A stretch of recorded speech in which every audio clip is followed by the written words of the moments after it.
Uh, hey everyone, this is Andrew Stratalities with the Red Pill Religion Project.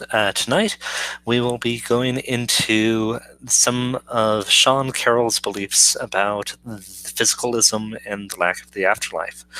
I just want to remind everyone that this is not specifically a Christian apologetics podcast. This is more philosophical and broader than that. Some of us are Christians, but some of us are not here on the team. And yeah, we're going to have some fun taking apart this argument, basically. So once again, I'm Andrew Stratalities. I've got a background in philosophy, an amateur, of course, but let's go ahead and meet our team. First up, we have HistoryNet. Go ahead and say hi to everyone, HistoryNet. Buongiorno. We have Johanan. Hello. Johanan is a physicist. Well, background physics.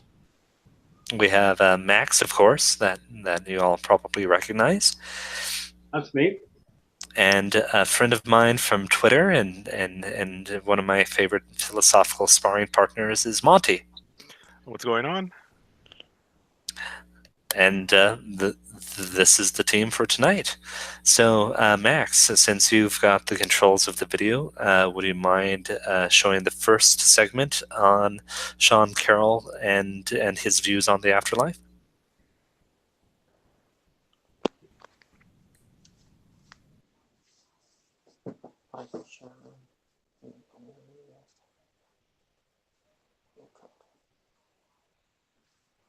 Hello? Oh, crap. I'm sorry. I was muted. Sure, I'm going to do that. By the way, here's a screenshot of the Sean Carroll on death and the afterlife. And I did want to say that before we begin that the average internet atheist, the average YouTube atheist, the average popular atheist has at least 50 less IQ points and way less qualifications than this guy. I'm not putting him up as the stellar genius of all time, but he's a physicist.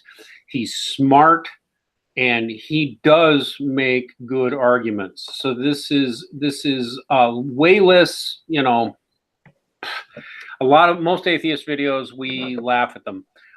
This guy, he's got some substance to him, and that's worth respecting. But in any case, but we're going to go ahead on this, and here we go. We're going to play the first minute and 2 seconds. So here we go. Let me know if you guys have any sound issues.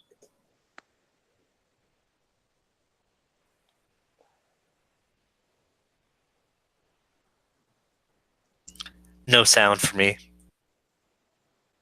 No sound? No, I don't hear anything either. Oh, okay. I apologize to the audience and everyone else. I think I know what might be going on. I apologize. Not very professional, but we're going to do what we can. By the way, go to redpillreligion.com. We have lots of interesting stuff going on there. You could use your financial as well as spiritual support. All right, let me see if this works. Let me know, everybody. If we have sound, I think we will. No!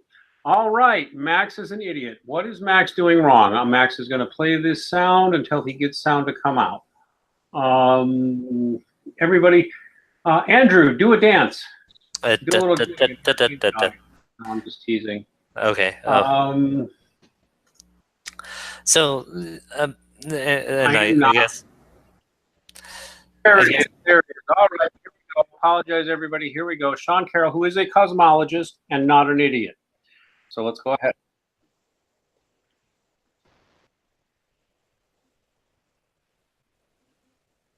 Nope. No sound. No sound? No Nope. sound. All right, No all sound. right. Hang on, everybody. No technical issues before show. Should be taking care of them. Oh, this is inconvenient. Yeah, well, things happen, guys. I believe this will do it for us right here. Sean Carroll on the Afterlife. One more time. Hear that? Nope. Here we go.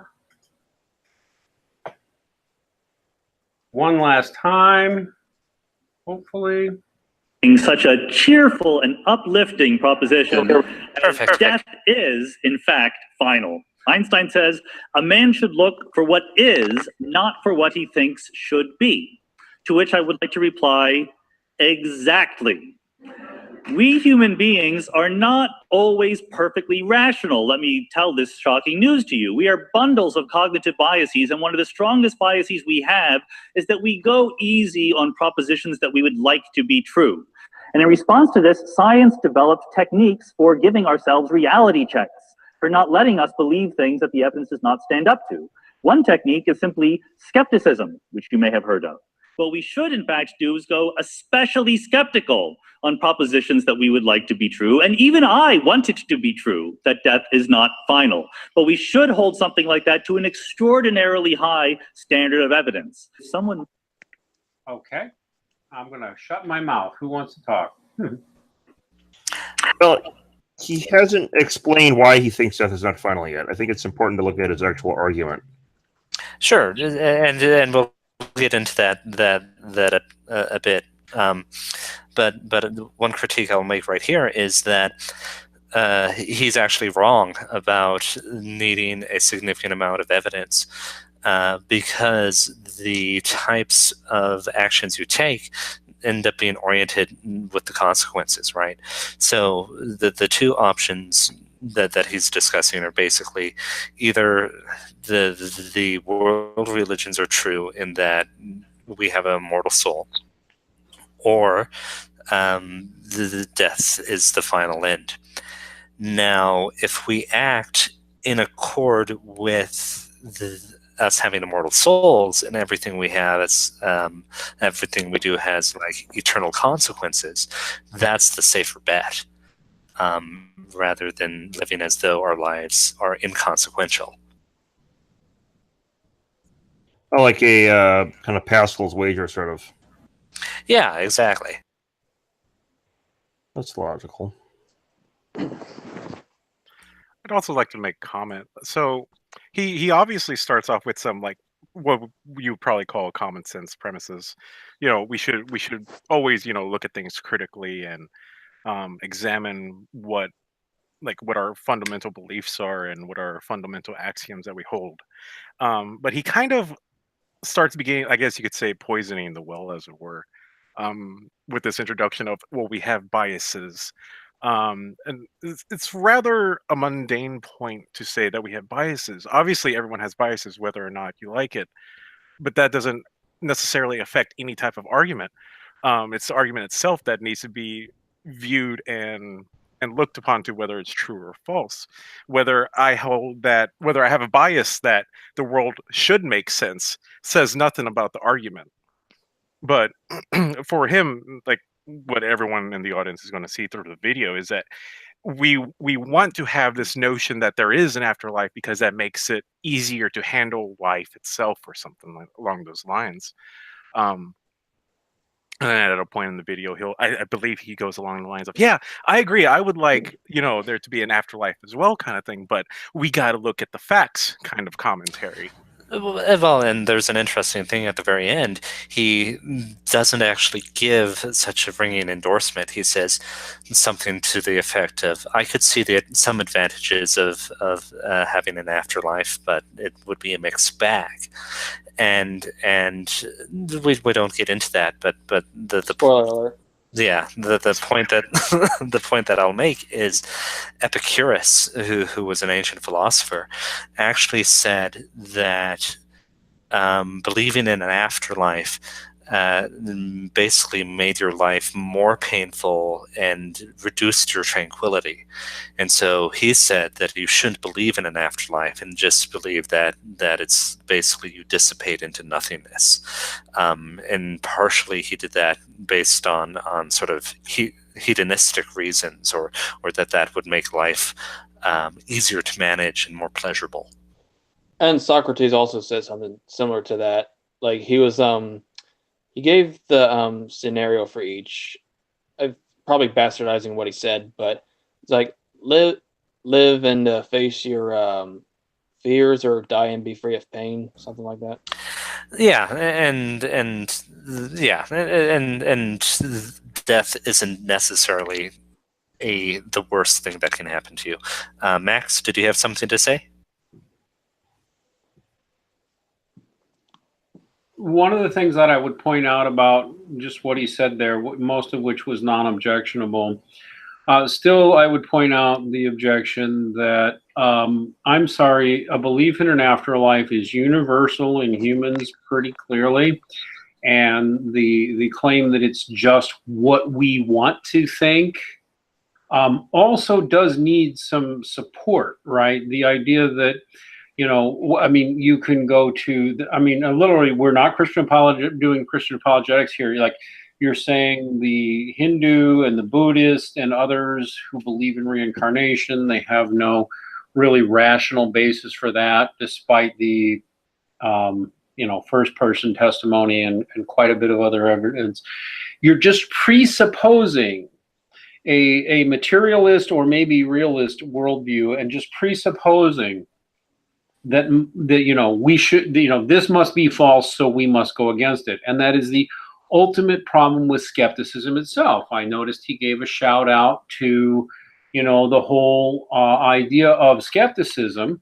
One of the things I often... Skepticism can be... Huh?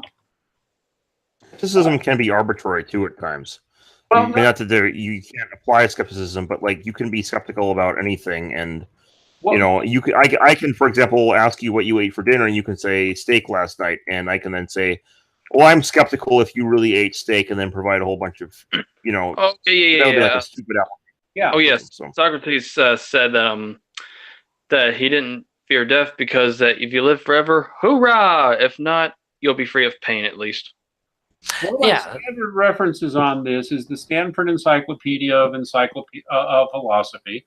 And there's other sources, but this is a good starting point right here on the internet. Stanford Encyclopedia of Philosophy. It's a whole entry on skepticism. One of the things it says as clearly as possible is that skepticism, if I was going to boil down to it, they say that skepticism is inherently arbitrary. In other words, you choose to be skeptical of what you're going to be skeptical of, and that it is an open question. If you look into it, something's happened. My mouse is not responding all of a sudden, but there it is. If you look at it, while there are definitely schools of thought on skepticism that go into various ways of doing it, Cartesian style arguments, closure principle, Pyrrhonism, contextualism, and all that. One of the things that that they say plainly is that professionals who do skepticism, and I don't mean professional skeptics, but by people who are trained in it, it's an open question to this day among skeptics whether it's possible to learn anything at all or establish that anything is true purely using skepticism. So you use skepticism as kind of a weapon then to get rid of the things you don't want to get rid of by just casting doubt on them continuously. Right. In fact, I haven't had anybody contradict me on this, although maybe somebody trained in philosophy can. What it boils down to is it appears that whenever you are skeptical, you are doing one of two things. You are either casting doubt on a proposition, or you are refusing to take a position.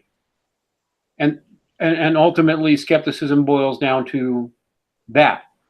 You're either always assuming that what you think is correct, or you're refusing to draw judgment because you're claiming you don't have enough information. And that's all skepticism is. So unless somebody's going to gainsay me, I'm going to just mention to Dr. Carroll here that, I'm sorry, what is skepticism? And that's all I have.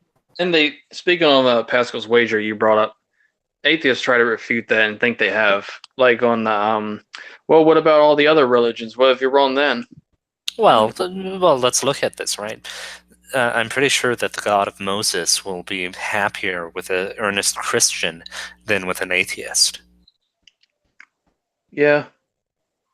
I mean, but yeah, that's the reality of the situation, the core of it.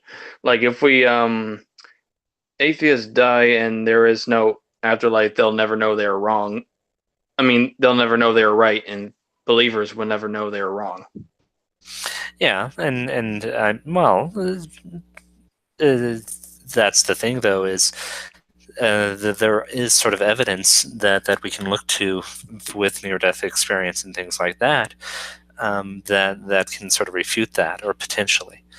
It's just chemicals in your brain. Well, but that can explain anything, right?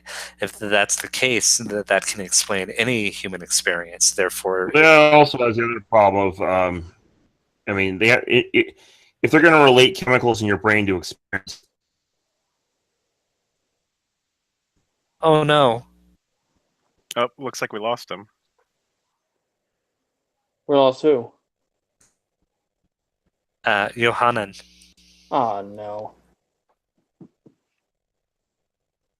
I'm sorry, Johanan has dropped all of a sudden. He appears to have been sucked into the abyss of hell and is gone. Oh, too bad. I really wanted to get Johanan in on this, but he'll probably be back. He's a good guy. So now I don't know what we do while we wait for Johanan to return. I'm just going to back up what you said, that skepticism isn't a way to actually learn things or to discover things, but it's basically the most charitable way to look at skepticism is a method of looking at both sides of every issue and deeply investigating things and being sort of critical of your own self-thought, right? And then after you do that journey, you pick what is the most probable. And that's fine, or that's reasonable. But the issue is, even that relies on what our prior assumptions or history or preconceptions are to determine which one we will choose. Yeah, essentially. One of the main issues about skepticism is that when you take it down its path to its logical conclusions, you end up doubting whether we can know truth at all, period. One of the current themes of skepticism that has infected our notion of knowledge and stuff is that we have this model versus reality. I don't know what happened. Was that on my side or yours? You have appeared to drop from our side. Go ahead and finish, Monty, and then we'll get you again, Johanan. Wait, Monty first, then Johanan. So what ends up happening is that we have this model versus what is actually reality because of skepticism. You kind of see this in Hume and Kant. In Hume, he eventually denied the substance theory that kind of permeated Christian metaphysics for so long, and also more or less a common sense type of view. Under Hume, his bundle theory, there is no such thing as substances. There's no such thing as what the thing actually is. There are only these correlating accidents or attributes of a thing. There is no identity of any object whatsoever. And then with Kant, you have the distinction between the noumenon and the phenomenon, which is basically what we perceive versus what the thing actually is. And you only perceive the phenomenon. You never actually reach this noumenon, which we would normally term as the substance. You don't know what things actually are. Johanan? Yeah, so back to the other thought, I was going to say that, we can't use neuroscience to kind of put skepticism on some things either when it comes to consciousness, because we haven't unified neuroscience with consciousness properly yet. We've only correlated them. I mean, that's the whole Chalmers' hard problem of consciousness, in order to relate consciousness to neuroscience itself. Yeah, and that's going to be probably a fundamental problem forever. Just like it's really hard to relate in some sense, material to mathematics, right? Well, I have an idea of how it could be solved, and I think it could be solved within our lifetime, but it involves a intuition switch that a lot of people would not be very comfortable with. So, cool. Well, Johannen's an idealist, so I mean, and that's an idealist versus realist thing. But there is no hard problem on my view. Yeah, we're not going to get into that too much tonight. I want to put in for the moderator Andrew tonight that. But you might actually, because it becomes relevant with some of Sean Carroll's later comments. Fair enough. I'm only going to say right now, Andrew can let me know when he thinks as a moderator. I am not a physicist, but I am deeply studied on the near-death experience data. And at some point when Andrew thinks it's a good time or something obvious comes up, I'll talk about that. But otherwise, I got nothing else to say. We can go on. Or... Yeah, let's go ahead and go on. Either this clip or the next one will be a good point for you to talk about that. You can cue me. All right, so we're going to look at the point. We're not watching the whole video because it's too long, and hopefully Dr. Carroll's listening and may even have a response for us. I'm only going to repeat that we spend a lot of time answering atheist videos, secularist videos, materialist videos, and 99% of the time the people we're discussing are idiots, and this guy is not one. So we're going to play the part from 258 to 320 that seems relevant to us. Here we go. How long is the vid anyway? I forgot. I don't know, but we're not doing the whole freaking video. Okay? 20 minutes in total. Oh, never mind. How could something immaterial like the soul affect something material like the brain or the body? If you really believe that the mind is in a separate realm from the body, my mind makes a choice to lift my arm, but it's my body that does it. How does the immaterial mind, if you say doesn't exist at a location in space, how does it act causally on the body? How does it interact with the stuff out of which you are made? Descartes was never able to answer that question. Okay, so 258. I am. Go for it. That's the same problem as the hard problem in reverse, which I don't have on my model. That's only a problem for dualism, but I'm a monist, right? Right, so everything is thought in some sense, right? Yes. Now, he asked, how is it, the mind is not in space, how can it interact with something in space? And this is where we get to the Sean Carroll specific parts of this. I'm an idealist, but not only am I an idealist, I tie the idealism into physics. And if you know this, and this is one thing I actually really like Sean Carroll on, is his quantum gravity research. He's right now been trying to explain the emergence of space-time, which would involve things existing outside of space, right? There's your outside of space that, Sure. He just talked about something being outside of space with Descartes. And he's correlating that to, he's basically saying that space-time emerges from Hilbert space, which is a quantum probability space. So now what's fascinating, when you talk about emergent space-time, right?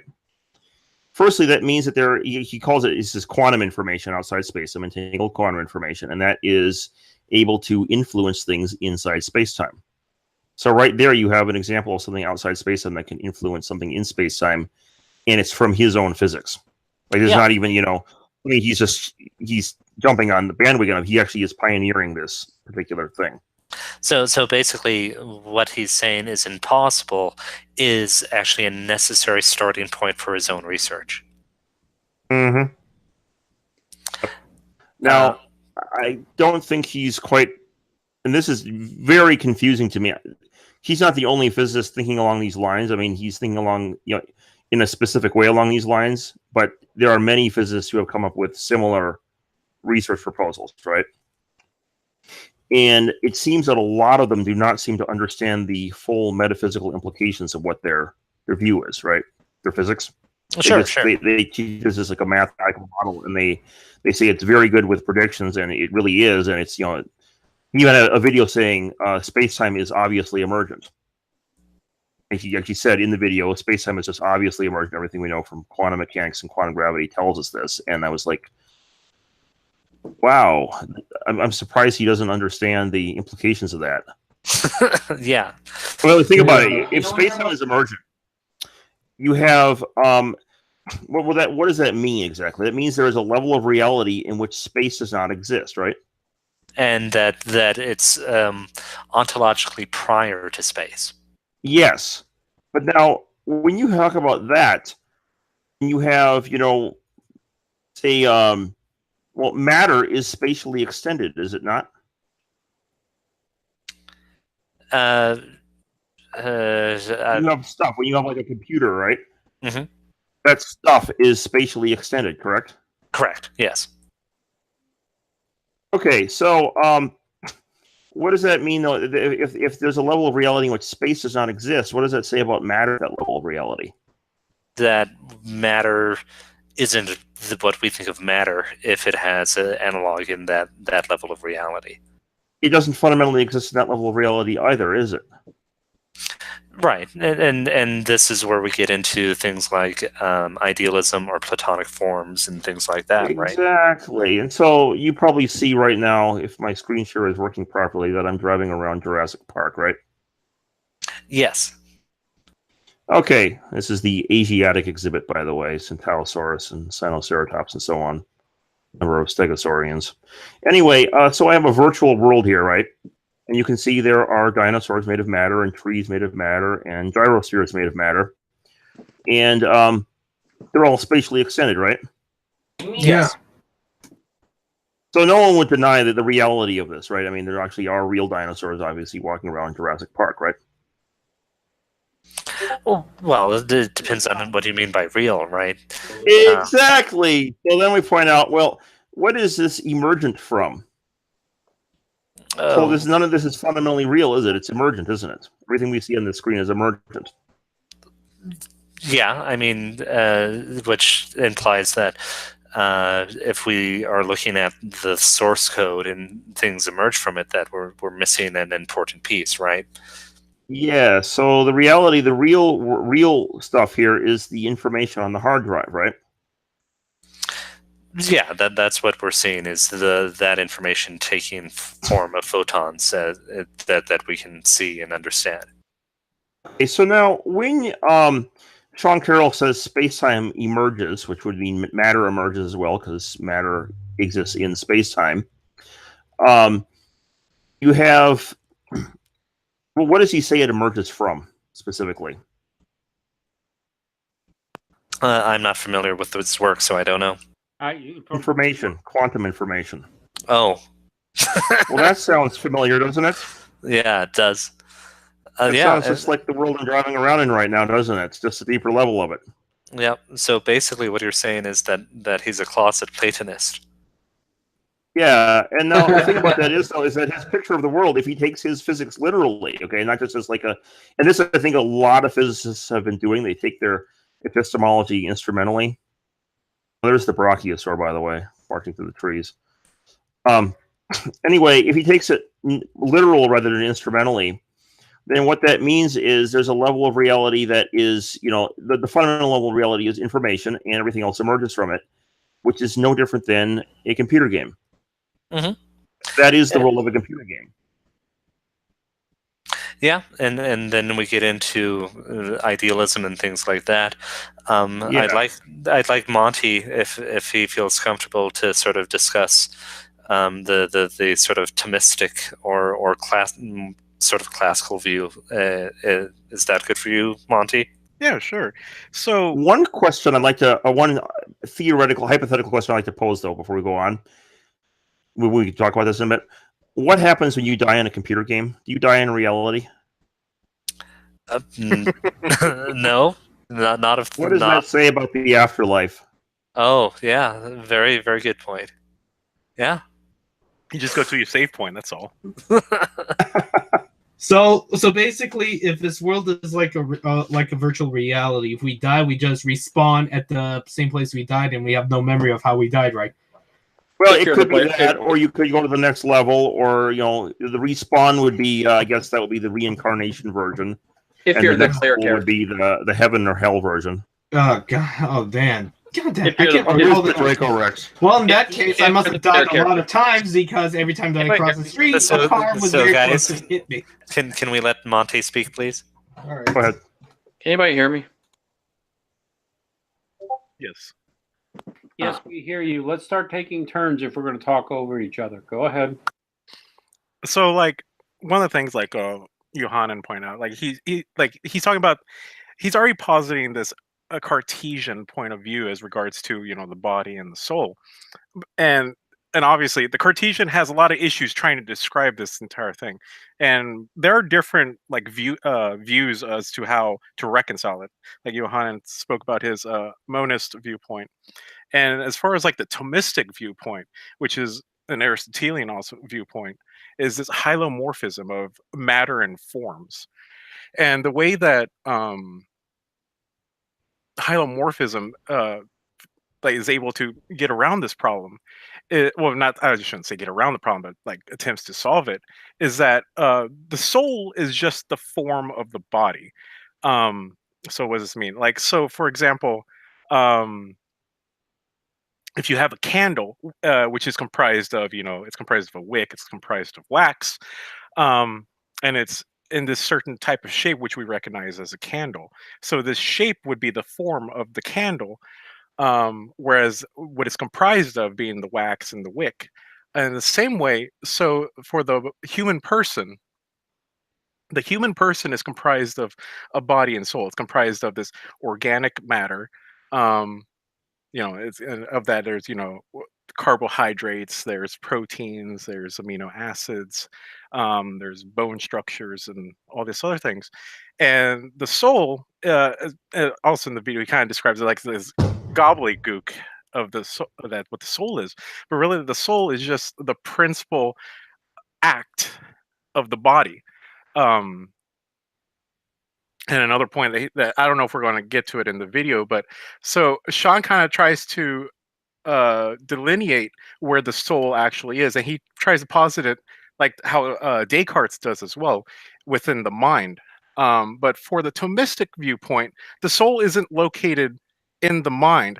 The soul is the form of the entire body, is not just located in the mind. And as another point, Thomas Aquinas himself speaks out against this, where he says the soul can't be some of this, like this motor function of the body, because if it was part of this motor function of the body, it would have to be an organ itself.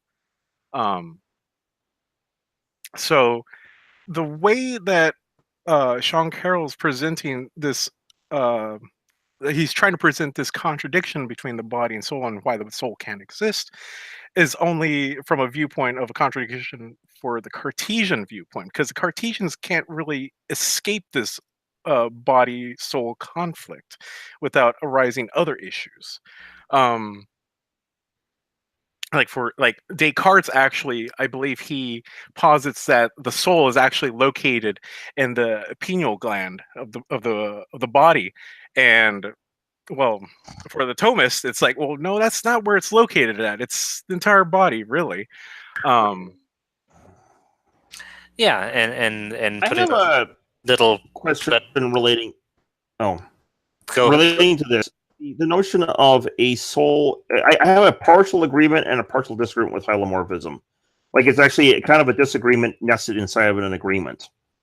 And the agreement is, this is going to maybe surprise you. I mean, you've heard of the concept of Holland-Merism, right? It's built into hylomorphism.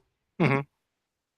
Hey, believe it or not, you can actually get a very robust model of hylomorphism, including Holland-Merism, using a combination of idealism and emergent space-time physics, very much akin to that of Sean Carroll. In fact, precisely akin. You can take Sean Carroll's literal emergent space-time physics, combine it with quantum cognition, and you can get a model of hylomorphism. Essentially, the soul is the information, the entangled information behind the space-time. Okay, right. And it's Holland-Merism is like an extreme form of holism, correct? Right. Yeah, I've heard of I've recently come across like where they talk about like physical information is what determines like a specific object. And whenever I read stuff about that, I'm just thinking like they're talking about forms here. Yeah, well, entanglement, believe it or not, is a very precise model of it exactly matches Holland-Merism. It is a maximally holistic system. You cannot break entangled quantum state apart, so that you can say there is this particle's quantum state versus that particle's quantum state. They are a single unified quantum state, even if they're miles and miles apart. Right. So, well, according to Carroll, space-time actually emerges from entanglement, which would mean all these structures in space-time emerge from entanglement as well. But now, if you treat this as a quantum cognition, you can say anything in superposition is made of essentially soul stuff, okay? And therefore, entanglement that would also be soul stuff. And if space-time emerges from entanglement, you would have, for each pattern, each system of soul stuff, you would have a distinct space-time geometry emerge from it, which would be a body that would be, you know, like say there's a dog has a specific kind of animal soul, right? Mm-hmm. Well, that consciousness pattern will produce an animal, a dog body, right? Right. When created, And so, when matched with material, right, or joined with. yeah, material. it would match with the dog, the form of the body of the dog, and a human soul likewise would have a human body. So all living things have a soul? Yes, all living. Yeah. Even under Thomism, all living things have a soul. The question is, what kind of soul is it? Like human Yeah. souls are in God's image, though. Yes. Yeah. Now the issue with this is that there is a slight issue. Is that yes, this would mean even on because they mean the idealism model actually, believe it or not, replicates this hylomorphism. Now there is a kind of a catch though in that when you talk about a soul, we're talking, you know, in the context of the afterlife, it's, you know, a soul that we are also aware of. And so I would think there is a subset of those entanglements that actually corresponds to, you know, our conscious awareness. And it's like a, like that I'm guessing would be via a kind of a network of entanglements across the brain. So I'm not certain, I'm not certain, it's a subset of the same soul, but I'm not certain it's completely the same identical. It's not like a one-to-one relationship behind the soul that's behind the body versus the soul that is just in our So you're saying the consciousness is some sort of subset of the soul, roughly? Yes, exactly. Now I'm actually going to guess there's probably consciousness behind the whole rest of the body as well, but it's probably like a kind of passive consciousness. Right. So the rational consciousness is maybe some sort of subset of the entire human soul. Exactly. I'm guessing it's something that maps to the brain via some quantum biological structure. Yeah, and I mean that makes perfect sense because the brain would be the instantiation of our rational soul, or the important part. So we're getting a little long on this clip, so let's go ahead and go to the next one. Okay. All right, and just before I do that, we are going to go to the next one. I will state that Dr. Carroll has an open invitation anytime he wants to come. I don't know if he'll accept it, but he does. I will note that in this one series of clips, I see he is speaking before the Freedom from Religion Foundation, and this is not an attack. It's simply a question. You are speaking to an ideological group there with a specific ideological agenda, and Dr. Carroll, I mean, really, the freedom from religion. As a former atheist and a religious man now, I see the Freedom from Religion Foundation as an ideological group that is against me and my children. It is fair, but even besides that, it is fair for me from a scientific, philosophical, and ethical standpoint to simply ask the question, if you are speaking to an ideological, anti-religious organization, do you think that affects your philosophy and your presuppositions about how you approach your science, sir? And for the audience, I merely note the guy, he is a scientist, and I have stated repeatedly he's not an idiot. We go after a lot of idiots on this channel. We also go after a lot of ideologues. I'm accusing him of none of that, but I would note there is something ideological there if you as a scientist are appearing before a group like this. And I am curious about an explanation of that. It's not an accusation, it's fair cop as to conflict of interest and, your own presuppositions and all that. In any case, all right, so now we're going to do the part from 4 minutes and 40 to 5 minutes and 40, roughly. Here we go. Tell you that we can say that there is no life after death. Sorry. Why is that true? Well, there's an argument. The argument is basically the following. The mind is the brain. That's what the mind is. There's nothing else other than the brain that is going on. Thank you. Brain fans, I like that.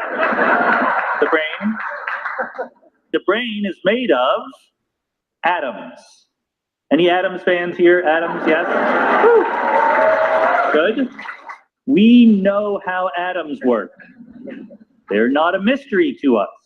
And they work in such a way that when you die, there is no way for the information that was you to persist after death. There's no way for that stuff, that knowledge, that set of beliefs and feelings that made you you to leave your body, because it is stuck there with the atoms that is decaying in your tomb or being cremated or whatever you're. Okay. Okay, well that is, given the previous physics, we know automatically what's wrong with that.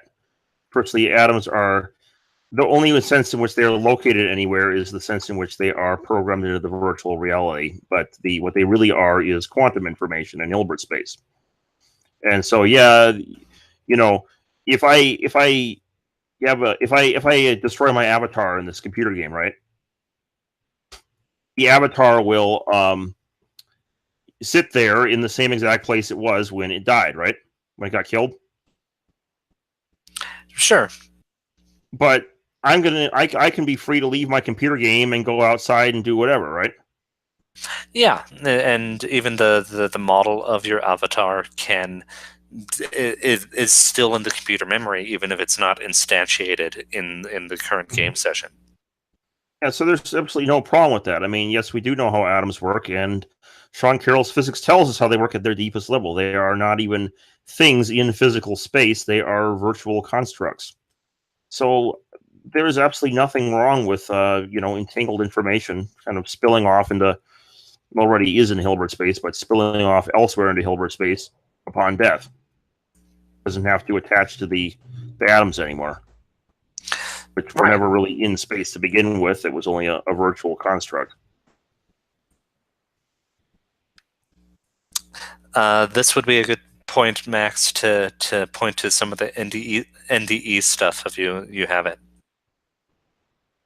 Okay, everybody, let me just get that done here. Now I'm going to say I am not a physicist, and some of this I'm not going to say it's over my head, but I'm not an expert upon the physics and some of the deep metaphysics here.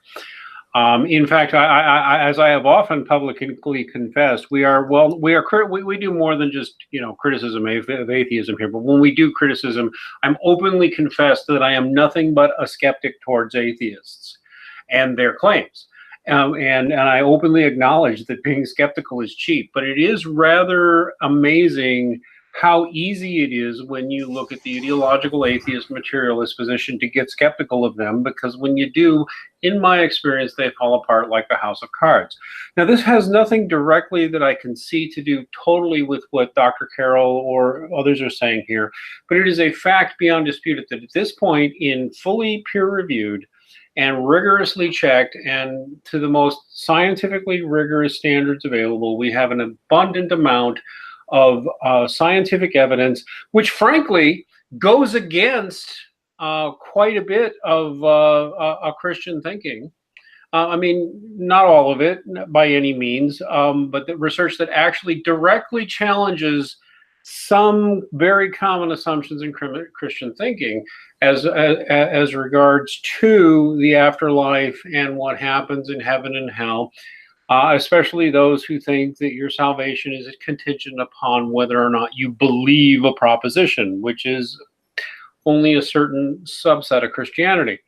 The fact of the matter is, if you look at the work of quite a number of fully qualified people, doing postdoc work and beyond postdoc, and medical doctors, psychiatrists, neurologists, neuroscientists, etc., who looked at and talked about the evidence that we have for an afterlife. Probably the most prominent that I think is both accessible and a challenge to people like the gentleman we're talking about here would probably be the best starting point is the work of Dr. Jeffrey Long on near-death experience, simply because this research is done to the same standards that they do use for drug trials and psychological interventions and a whole lot else, where they have standardized ways of asking questions, and they ask you, the same question 4 or 5 different ways to see if you're lying or just confused or whatever. And all those things they do in psychology, psychiatry, and quite a few other scientific studies. And using these standards, Dr. Jeffrey Long and quite a few other researchers who've put it up for peer review have demonstrated irrefutably that reports of the afterlife of patients who can be confirmed to be clinically dead, brain dead, not just heart stoppage, although heart stoppage is in there, but no, they have to prove brain death. And in those cases, he has done a perfectly valid medical tracking survey over more than 30 years of data on what people who have gone brain dead have experienced. And what is common, and two of the popular references I can reference, which are a starting point. The first one is actually the older one, Evidence of the Afterlife, the Science of Near-Death Experiences, which is almost 10 years old now, but goes into great detail about the research on near-death experience. And then sort of written much more recently, God in the Afterlife, the groundbreaking new evidence by the same authors, are good popular summaries which just update what was already known. If you want to see the actual peer-reviewed data, you can go to nderf.org, where you can directly see anytime you want the near-death experience research.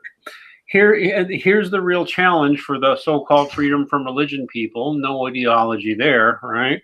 Or to anybody else that we're talking about here. This research conclusively, as far as I can see, and because I've looked at it extensively, disproves the notion that near-death experiences can be at all written down to neurochemistry. Neurobiology, psychology, dreams, schizophrenia, mental illness, sudden rushes of endorphins, chemical rush that you get just before your brain is sort of nature's gift.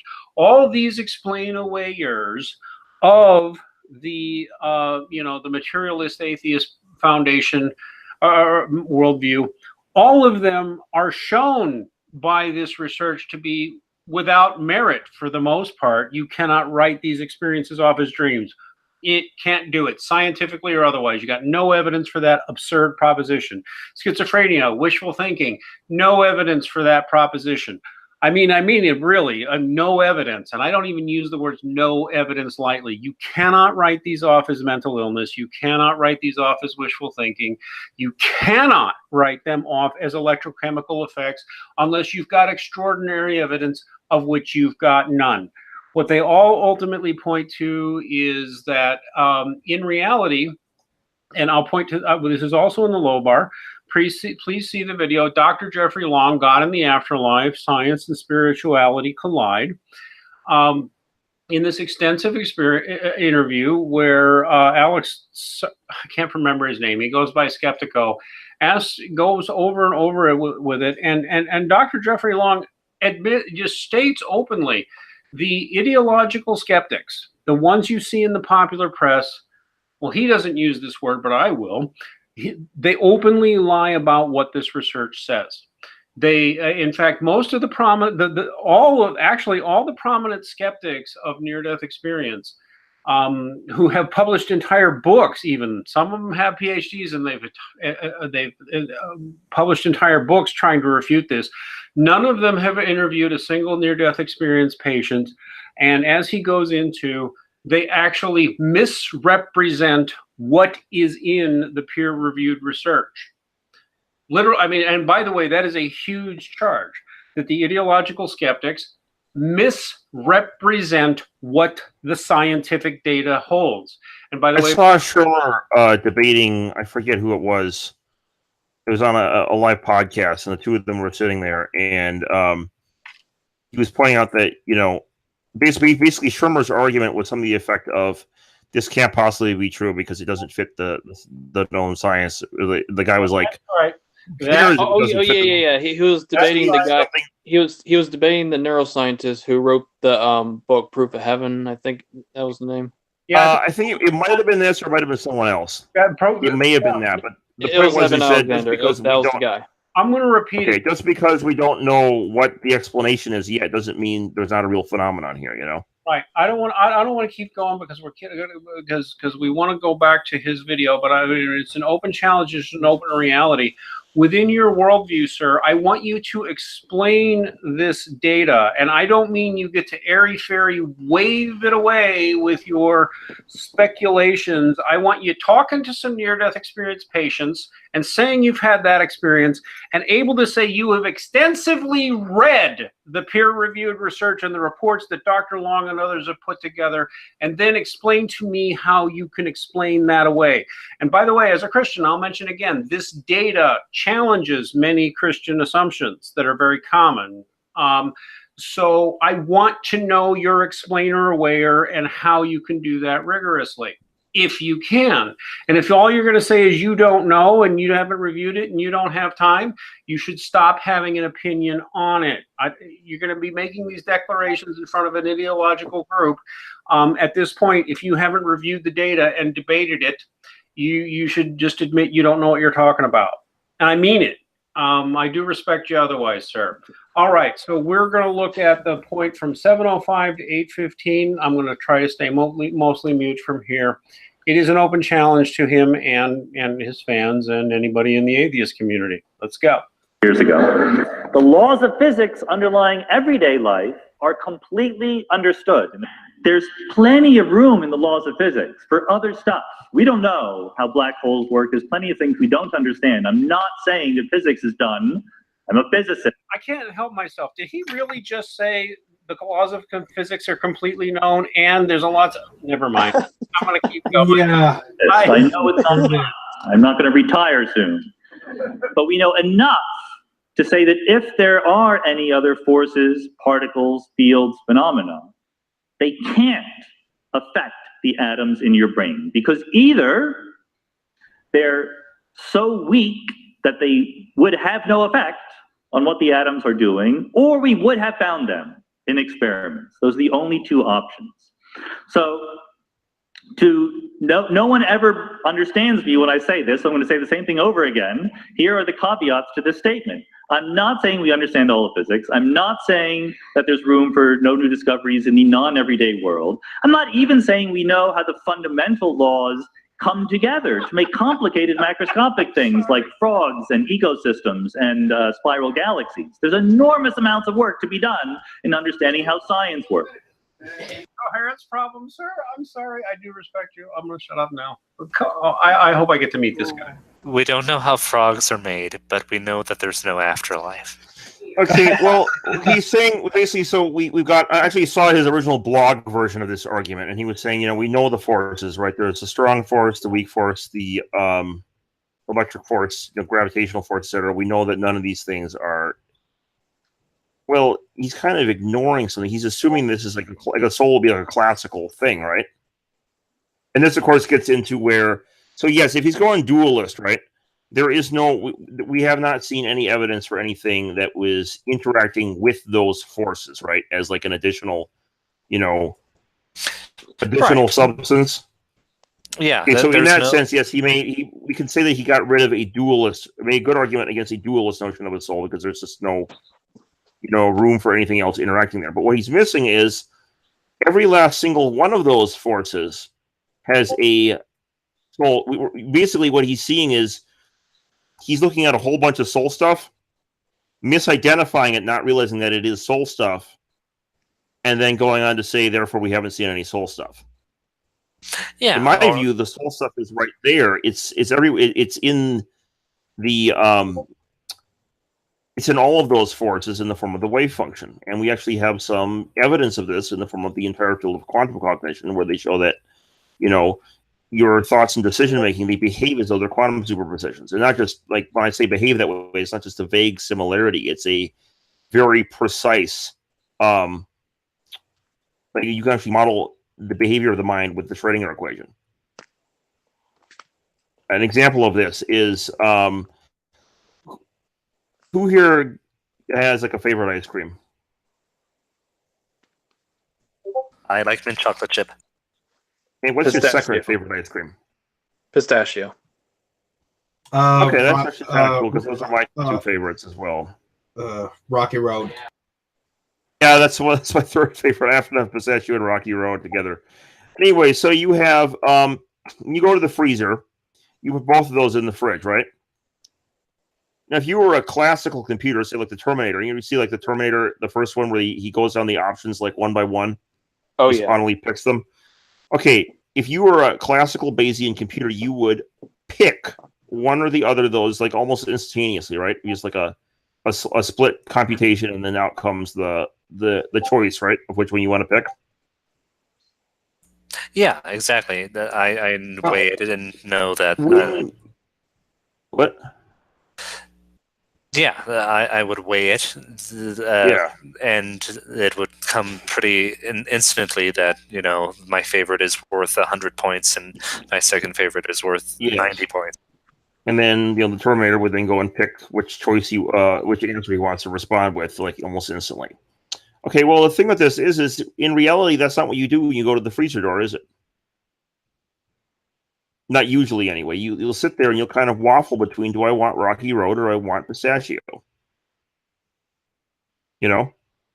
I'll say, well, Pistachio is my favorite, but, you know, maybe I'll have Rocky Road today, right? And then you're like, no, maybe you kind of waffle for like a couple of seconds before you pick the ice cream, right? And if you're young and your mom is there, she'll say, you should stop, you don't let all don't cool the whole house down. Make up your mind and close the door. Well, the thing is if you that kind of waffling behavior, waffling between Pistachio and Rocky Road, you don't really know which one is your final choice. And for a temporary time, they're kind of both your final choice until you pick. What does that sound like to you? What in physics does that sound like? Collapsing a waveform.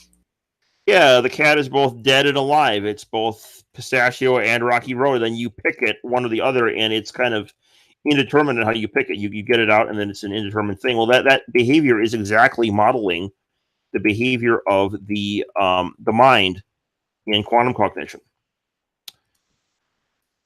And so it's very fascinating because there's a really good case to be made that Sean Carroll already has his soul stuff, and it's already in all of those fields that he said that the soul is not interacting with. It's already, it is those fields. It's right there. It's like, that's where the dualist thing, you know, he's assuming a kind of a materialistic frame of reference, which doesn't make any sense given his quantum gravity research, but he's assuming that and therefore saying the soul is not interacting with any of these.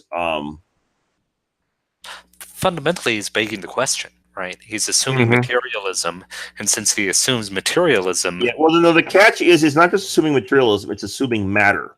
So he is making the question when it comes to matter. The catch is, and this is what's really important to remember, and apologists will make themselves will put themselves into a very weak position by doing this. Is they will also assume matter in the form of dualism. Right. Well, and so he basically what he does is he takes a dualist straw man and knocks the dualist straw man down, not realizing that there are more options on the table than dualism. Yeah, or this like Cartesian dualism, like even exactly. Hylomorphism. Hylomorphism is compatible with it's a non-substance dualism. So it's exactly. Is what I meant, an ontological dualism. Yeah, exactly. Cool. I guess let's finish this sucker up. Quick comment on. By the way, there's actually some people will say that quantum cognition is only a model and not real, and there are two problems with that. Well, one problem with that. Okay, one's like philosophical, and that is this actually fits the philosophy a bit better because when you think about your thoughts, Platonic forms don't occupy space-time, do they?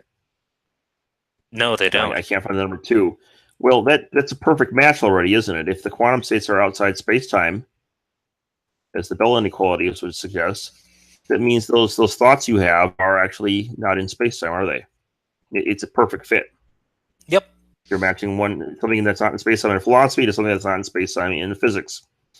And of course, it explains that the mind is the one thing that can't be an illusion, even though matter can be, and in this case we found with the physics that it actually is. And so mind has to be more fundamental than space-time in that respect too. And then another problem is it's called the Feynman universal simulator problem. Okay, so you have if you have a classical system that is behaving as though it is quantum, the problem with this is you have to unpack all those superposed states into classical bits. So, for example, Pistachio and Rocky Road will both occupy single bit on a classical computer, while it is in a quantum computer, there are two substates of a qubit. And so now if you unpack all those, and it gets much more complicated than just two states. It's a whole. Sometimes these quantum states have many. There's strawberry, there's orange sherbet, there's. Hey, Mr. Physics nerd, you're going too long. Yep. Should we? All right, go ahead. Go ahead to the next one. Let's go ahead. I was going to give you a little bit of evidence, direct experimental evidence too, but we can save that for later. We can save that. I want you on another stream with us soon because I have some questions for you. But let's go ahead and finish this video up. 8:56 to 10:20. Not correct. If you believe quantum field theory, which is our best tested physical theory of all time, then there are tight constraints on what new kinds of particles can exist. You might say, well, how do you know there's not a Zilbot particle that you just haven't noticed in your experiments yet? Maybe the Zilbot is very important because it comes in and it interacts with your brain and gives you thoughts and free will and feelings, and then it goes on its own way. Maybe you've heard people say things like that. So that has meaning. All of these statements can be analyzed in the framework of quantum field theory. You're saying, here's a proton, it's moving from left to right. Here's a Zilbot, spelled with an X. It comes in, it interacts with the proton, and it goes on its own way. That is what you are proposing. You might not be meaning to propose that, but if you're working within quantum field theory, this is what you mean. You mean there is this Feynman diagram, this new particle, this new interaction. And it is a rule of quantum field theory that I can take these diagrams and I can rotate them by 90 degrees. And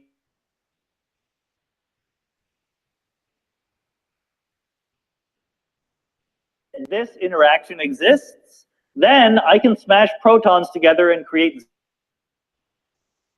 Uh-oh. So something, I'm here. Someone else dropped out, it seems, though. Yeah, Max is coming in and out. I see. And here's my T-Rex, everybody. Yay. Nice. Yep. I linked all the paddocks together, as you can see. You can drive immediately from one paddock to the next. What? T-Rexes didn't look like that. They actually look like giant roadrunners from hell. Well, I will have some.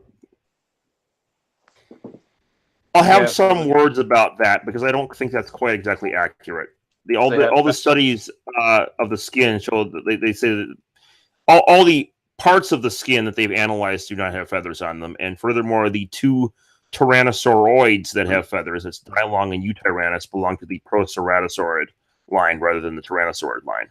So it's entirely possible that, and also none of the other tyrannosauroids had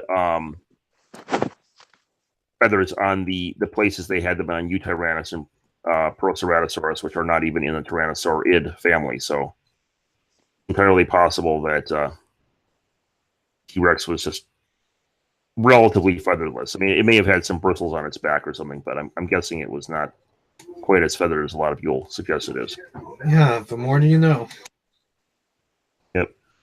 It's kind of funny because people say that you know more than it turns out it's feathered, and then you say, well, you know even more still, and you realize, oh, Eutyrannus is not in the right clade technically. It kind of looks like it, but it's actually a different along a different evolutionary path, and so it's like it's not really the same. There's a good chance that it really wasn't feathered, or not substantially feathered anyway. Of course, the Manoraptors, it should be Velociraptor, and all those were all pretty feathered. Birds are the genetic successors of dinosaurs. Yeah, well, specifically, they came from. You know what the closest animal in Jurassic Park to a bird is? Not the pterodactyls, because they were more no, ironically they were ironically more lizards than Velociraptors. Velociraptors. Yeah. Well, It's the dromaeosaurs, you have the velociraptors, which are dromaeosaurs, and then closer still the troodonts, and then closer still beyond that are the inky ornithids, which are either a subfamily of troodonts or can be considered a family themselves, depending on how you refer. And those are the closest to the birds. Right, the most bird-like dinosaur would be our Ornis. You know, ironically, the pterodactyls were more reptile than bird. Yeah, they were all archosaurs though. So,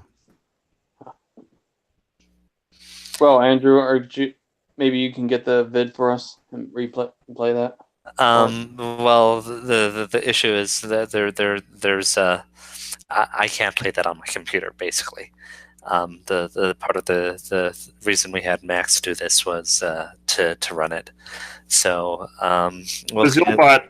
Insofar as what I heard, though, I can refute the Zilbot particle thing. Is when he's saying that. Yeah, please do. We don't need to have extra particles because we already. It's firstly the notion that it's a particle. His whole notice he's operating from a very matter-centric paradigm, which is dualism even is very matter-centric itself. It's not materialist, but it is. All the metaphors they use are matter, particles and so on, right? It's not that there's a particle that needs to interact with an electron that is the thing that interacts with the soul and all that. It's simply that the soul stuff is what's undergirding all the particles to begin with. It's the wave function, or the quantum states in the wave function. Yeah, well, I mean, part of it is sort of confusing the level of analysis, right? It's almost like saying, well, we have this story here, right? And it's made out of paper and ink, but there's not a type of ink for verbs. Therefore, verbs don't exist. Yeah, exactly. Now, what's funny about this, and you can actually press this, when I saw on Sean Carroll's Facebook one time, he was saying something about, he made some comment about how like he found the notion of consciousness causes collapse to be quote unquote icky. Like he's like, yuck. Or that there was not just conscious cause collapse, but the whole notion of there being non-realism and all this. And I'm like, well, actually, they actually had, I don't know if you know this, they had an actual paper in 2007 on quantum non-realism. And it was an experiment done, and they actually confirmed quantum non-realism. This was Zeilinger's group in Vienna. It was published in Nature. This is standard physics now. Materialists do not like this, but you can actually bring in very solid peer-reviewed literature and demonstrate this is physics, or you have to accept this or you reject science, but matter does not actually exist.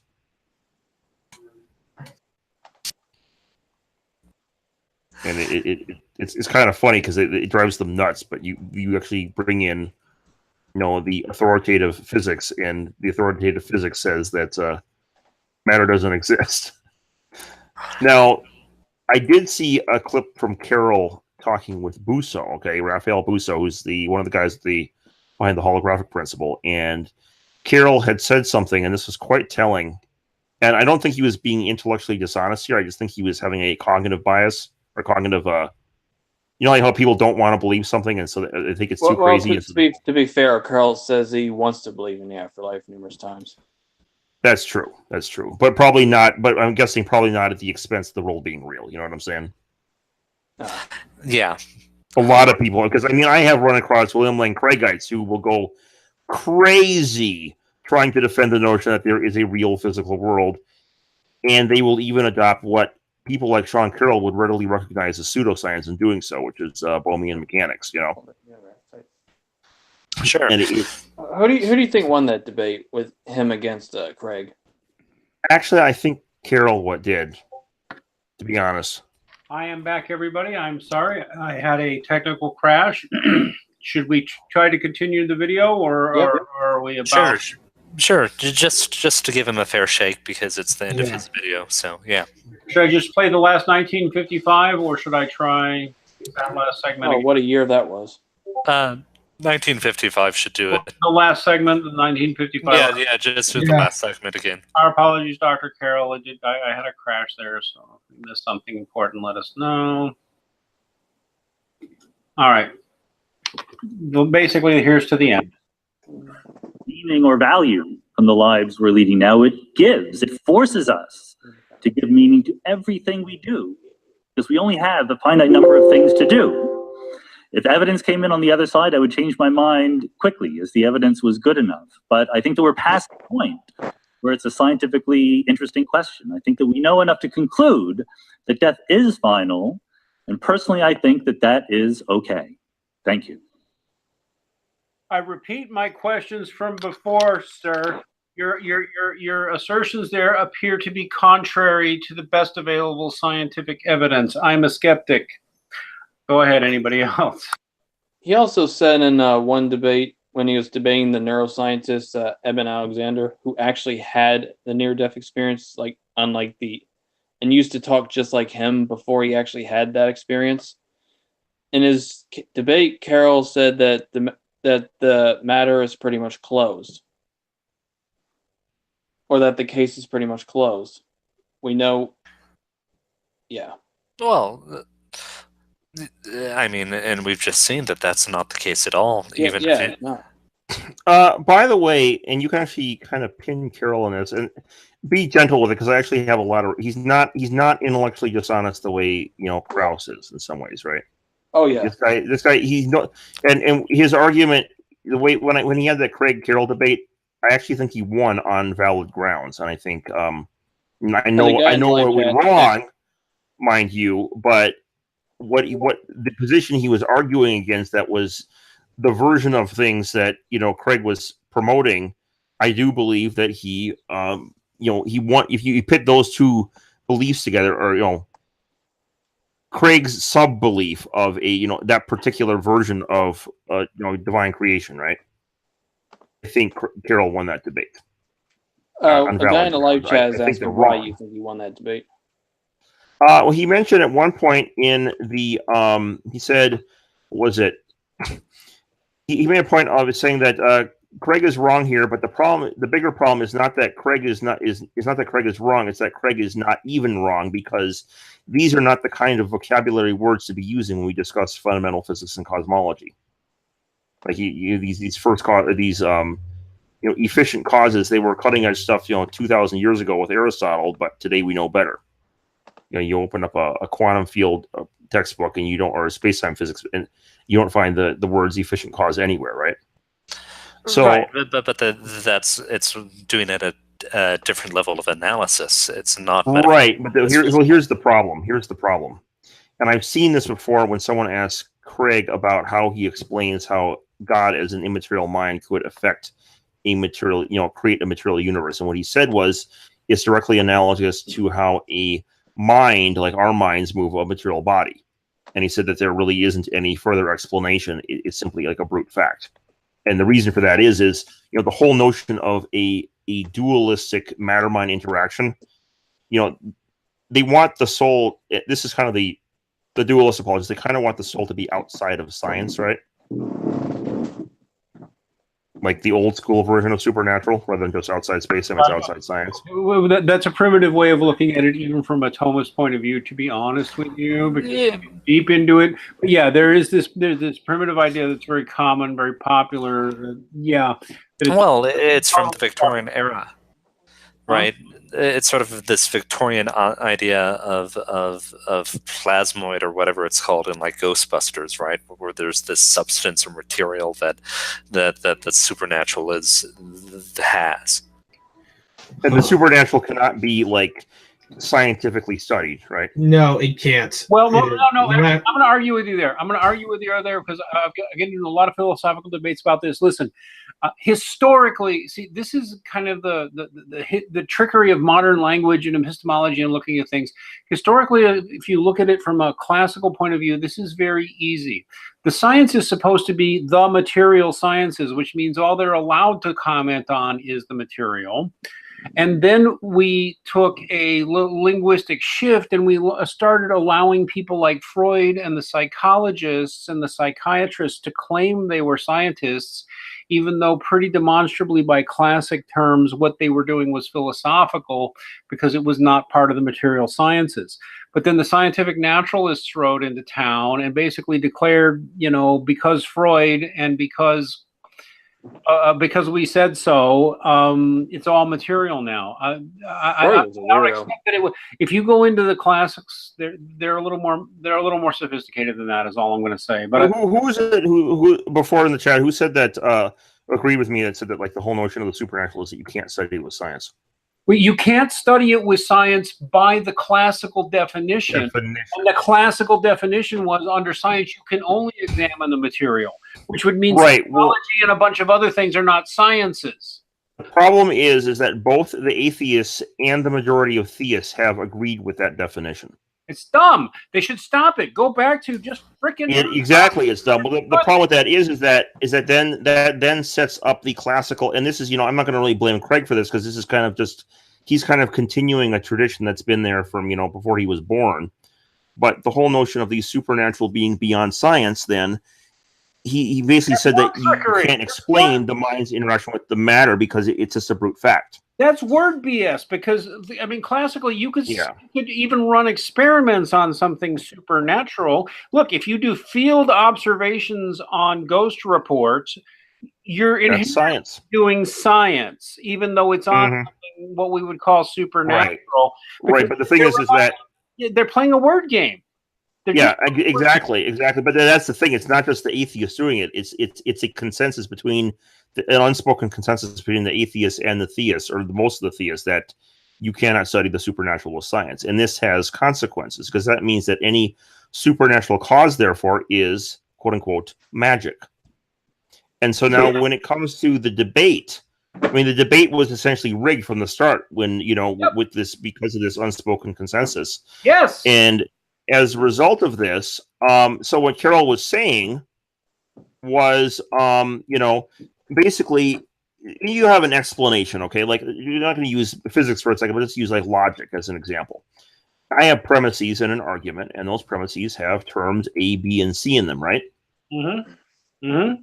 And then I get a conclusion, and that conclusion has X, Y, and Z in it, and X, Y, and Z are not at all reducible to A, B, and C. Now, if I have an argument of that form, and I have X, Y, and Z not appearing in the premises, but just somewhere appearing in the steps along the way, you would automatically say that a non sequitur fallacy has been committed somewhere, right? Yes. Yeah. Let me just. I'm going to get this one final. Well, basically, what Carroll's point was that simply that in order to get a physical universe that is defined in terms of quantum field equations and general relativity equations, you have to have something that has equivalent mathematics. You have to have the cause of the universe has to be described in mathematics that can, if you follow that mathematics through, deduce to the universe. And so the theory was that since God is quote unquote not describable by science and is outside of science, he therefore cannot be described by these terms, right? Yeah. And therefore he cannot be the creator of the universe. That's the kind of logic. This is something, of course, that's wrong, but let me just get this out, and I'm going to shut up because this is something I get so passionate about. This is the thing I'm non-skeptical on. It's more like a positive belief I have. This is something Eve Kaniner and others taught me. This is totally a word game. If you go back 500 years or even 1,000 years, this was really well understood. The supernatural is anything that is not physical, or what is classically called physical, which means by that and so the natural sciences were understood to be simply looking at that which we can observe physically. They transmuted this usage because under the classical usage, most of the field of psychology and psychiatry would be considered supernatural. Mathematics would be considered the study of the supernatural. Economics would be the study of the supernatural, a specific subset of numerology, to be honest. And plenty more that we're calling science now. They have no material basis under the classic understanding of what material is. So whether you're a dualist or an idealist, you're not even being fair to the classical tradition if you don't get this. That whole idea that you can't study the supernatural is based on the idea that of hundreds of years ago that science was only about the material. It's been a word game. Do you understand what I'm saying? Yeah, I know. The word game is so strong, though, that everyone. I don't think that either Craig or Carroll in that debate realize that it was a word game. I think they just thought this was just the common sense understanding of what we're debating.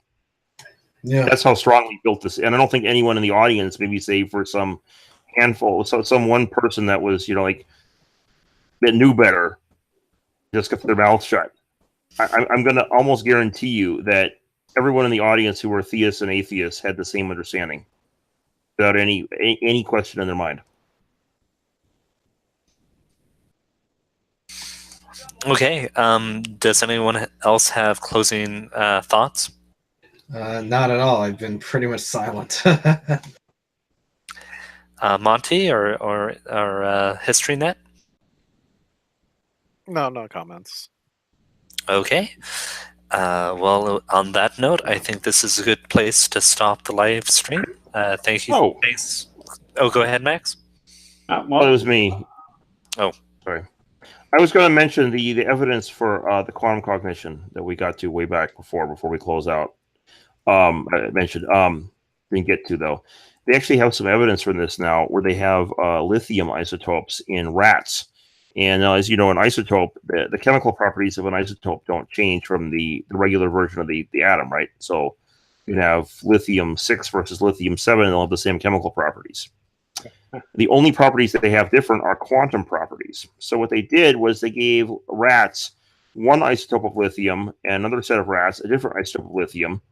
And it turned out there was a psychological difference in the rats. One of the sets of rats became depressed, the other sets of rats were normal. And this was only based on a single isotope change. And so the logic then was that this was evidence of quantum biology because the only difference was quantum, and it was affecting their psychology. And they made a similar hypothesis based on that, that there are actually calcium ions in the human brain that are entangled that are doing the same thing, and that maybe where the soul is located, so to speak. They wouldn't call it a soul then, but they call it like a quantum cognition. Seed of quantum cognition, perhaps. And that was just the evidence I wanted to mention. Awesome. Okay. Well, on that note, I'm going to close the stream. Have a wonderful night, everyone.